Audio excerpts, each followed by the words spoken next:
కనపడలేదు, వాళ్ళే ఎక్కువ ఉంటారు. మిత్స్, చాలా మిత్స్ చెప్పేవాళ్ళు ఎక్కువ. ఒక ఫోటోషూట్ జరిగింది, ఫోటోషూట్ చూసి ఫోటోలు చూసి నాకే ఇది నేనా అని నాకే నమ్మకూడదు కదా, దాంతో అతను ఫిక్స్ అయిపోయారు.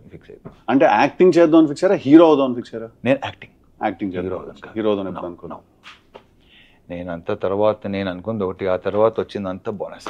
అంతేనా? సూపర్ బోనస్ అంతా. నాకు డాన్ సీను సినిమా షూట్ చేసినప్పుడు ఒక చిన్న మెమరీ ఉంది నాకు. ఏంటిది? నేను అప్పుడే అంటే నేను చిన్న 2 minute రోల్ చేయడానికి వచ్చాను కదా, సో అలా పక్కన నుంచి చూస్తున్నాను అనమాట షూటింగ్ అంతా ఏం జరుగుతుందో అది అని చెప్పి చూస్తుంటే మీరు వచ్చి కూర్చున్నారు, డైరెక్టర్ మీకు ఏదో షార్ట్ ఎక్స్ప్లెయిన్ చేశారు. నాకు అప్పటికి ఇప్పటికీ చాలా సర్ప్రైజింగ్ విషయం ఏంటంటే, మీరు స్క్రీన్ మీద ఆ లెవెల్లో ఉంటుంది కదా మీ టోన్ కానీ మీరు మాట్లాడే పద్ధతి కానీ, రియల్ లైఫ్లో మీరు చాలా సాఫ్ట్ స్పోకెన్. నేను మిమ్మల్ని రానా వాళ్ళ ఇంట్లో కలిసినప్పుడు కూడా అదే అనుకున్నాను, ఇంత సాఫ్ట్గా మాట్లాడుతున్నారు ఏంటంటే. నాకు స్క్రీన్ మీద ఓయ్ అది అలవాటు, మీరు అంటేనే అది గుర్తొస్తుంది ఫస్ట్. అది బయట ఓయ్ అంటే బాగోదు. ఇంత కూడా ఇంతకంటే సాఫ్ట్ స్పోకెన్. అదే అంటున్నాను కదా. సో అదే ఫస్ట్ నాకు రాజమౌళి గారు ఇచ్చిన బెస్ట్ కాంప్లిమెంట్ అదే. నేను చూసి డే 1 చూసి మీకు బయటికి సీన్ తేడా లేదన్నాడు, గ్రేట్ కాంప్లిమెంట్ అది నాకు. ఫస్ట్ ఆయన ఇచ్చాడు నాకు ఈ కాంప్లిమెంట్. Very good. చాలా మెమరీ వినండి డాన్ సీన్ అప్పుడు. సో నేను ఉంటే మీరు వచ్చి కూర్చుంటే ఎవరో ఒక అతను వాళ్ళ వెళ్తూ గుడ్ మార్నింగ్ సార్ అన్నారు మిమ్మల్ని. గుడ్ మార్నింగ్ అండి అన్నారు. చేసి అతనే మళ్ళీ తిరిగి వస్తూ గుడ్ మార్నింగ్ సార్ అన్నారు. ఇందాక ఆల్రెడీ చెప్పావు ఏమైనా పని ఉందని. ఇప్పుడు ఇంకోటి వస్తాడు, నాకు అప్పుడు అర్థమైంది ల్యాండ్ మైన్ అటుంది ఇటు నుంచి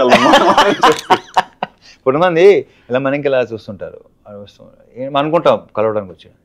ఏంటి అంట, ఏంటంటే ఏంటి చెప్పు అంటే లే ఊరికేనండి. ఊరికే ఎవరిని కలవటం రారో చెప్పిస్తావు అంట. మిమ్మల్ని కలవటానికి వచ్చాను చెప్పాను. ఓకే చెప్తాను, సరే చెప్పు, అంతే తప్ప ఊరిని ఎవడొస్తాడు, ఎందుకు వస్తాడు, ఇలాంటివి చాలా జరుగుతుంది. ఆ గ్యాప్ చాలా ఇరిటేటింగ్ ఉంటుంది కదా, పాయింట్ రాకపోయేసరికి. నాకు పాయింట్ రాకపోయినా, అడిగిన సమాధానం చెప్పకపోయినా నాకు రే అనిపిస్తుంది. ఆమె పర్లేదండి, ఏంటంటావు, ఏదైనా పర్లేదు ఏంట్రా, ఏదైనా పర్లేదు ఏంటి. సో ఇలాంటివి మనకి తగులుతుంటారు. ఆ కాసేపు చిన్న మనకి సో ప్రాక్టీస్లో ఏం జరిగిందంటే మెల్లిమెల్లిగా అసలు కలవటం మానేస్తే బెటర్ అసలు. అంతేనా? మేము కలిసేది ఏంటంటే కొంచెం బుర్రున్న వాళ్ళకి సెన్సిబుల్ అండ్ వర్కింగ్ విత్ ఎవరైతే పని చేస్తుంటానో వాళ్ళతో తప్ప నేను అస్సలు తగ్గిపోతుంది. చాలా రేడార్ కూడా చాలా ప్రశాంతంగా ఉంటుంది.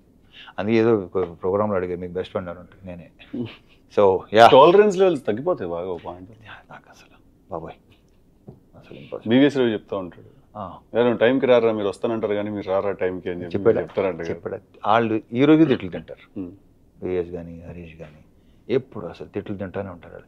వాళ్ళు ఇప్పుడు ఎలా అయిపోయిందంటే అమ్మయ్యా తిట్టకపోతే వాళ్ళు సీరియస్ పాప ఫీల్ అవుతారు. సంథింగ్ ఈజ్ నాట్ రైట్, ఏదో ప్రాబ్లం ఏదో వచ్చిందని సీన్ అడుగుతుంటారు. తిట్టలేదు ఏంటి వాళ్ళు మమ్మల్ని.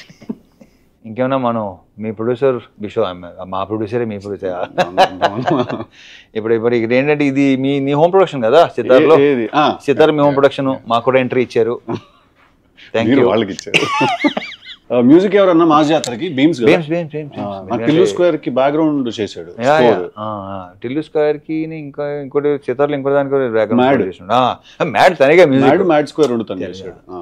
టిల్లు స్క్వేర్ కి బ్యాక్గ్రౌండ్ స్కోర్ చేశాడు. Super talented, crazy candidate. కానీ అతను కొన్ని సౌండ్స్ పంపిస్తుంటాడు నాకు. ఇప్పుడు నాకు ఆశ్చర్యం వేస్తుంది. అతను నమస్కారం సార్ అంటాడు. ఏంటో ఏది చెప్పడం మాంటరా బాబు అంటాను నేను.